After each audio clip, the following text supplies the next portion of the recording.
After we left Paracas, we head down the coast with Brien Foerster to Palpa, Peru.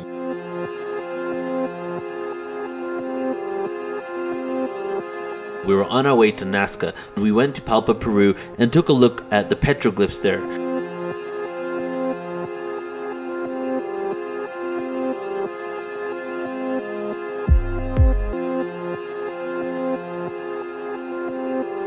Hey everyone, so we're here in Palpa, Peru, and that mountain right there is the beginning of the geoglyphs. There's hundreds of them going back quite some distance.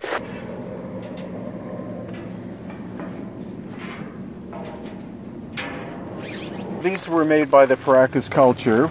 Almost everybody has heard of Nazca and the Nazca Lines, but what most people don't know is that the Nazca Lines and figures go from Paracas, which is more than 100 miles away to the northwest, through this area called Palpa, and then into Nazca. So they're like 30 large, famous Nazca geoglyphs that people will have heard of, and some of the runways.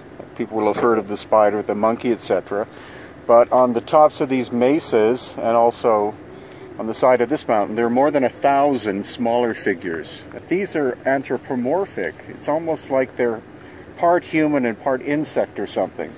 So that shows us the mentality of the Paracas people was much more artistic and mysterious than the Nazca. But the Paracas are this mysterious culture with elongated heads who made all of these strange figures like this. The question is, like, why did they create these and what did they represent?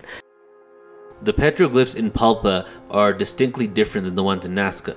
The ones in Nazca were made by the Nazca people. The ones in Palpa were actually made by the Paracas people. They both existed at different times, however they coexisted for a certain period of time. These elongated skull people that were another species that coexisted as a humanoid on the planet with us at a certain time in history. Who were these people and why were they drawing petroglyphs on the top of mountainsides? So in Nazca, a lot of these lines are actually on the ground, so you can see them from the ground.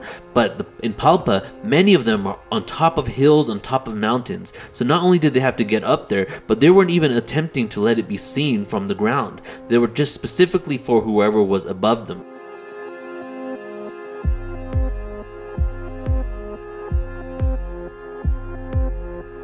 When we were in Nazca, we went into a plane and we flew over the Nazca Lines.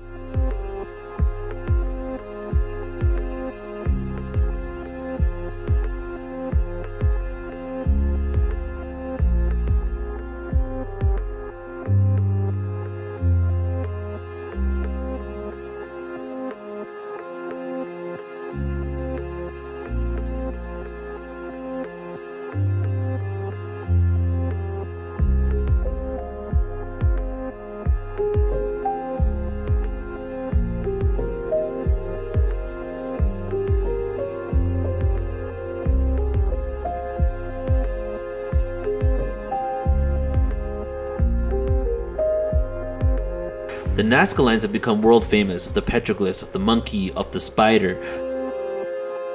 The Nazca Lines are very much of regular common items or animals that we actually know of that exist.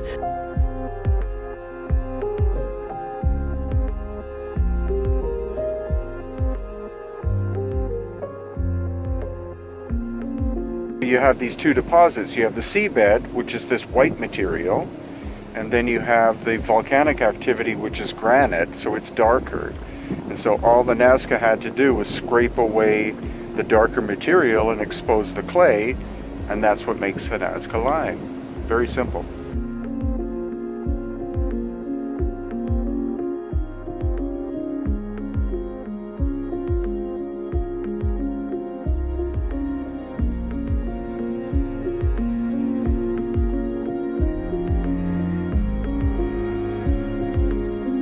Stay tuned. We're going to upload more videos on our YouTube channel and take a look at the different things that we found here.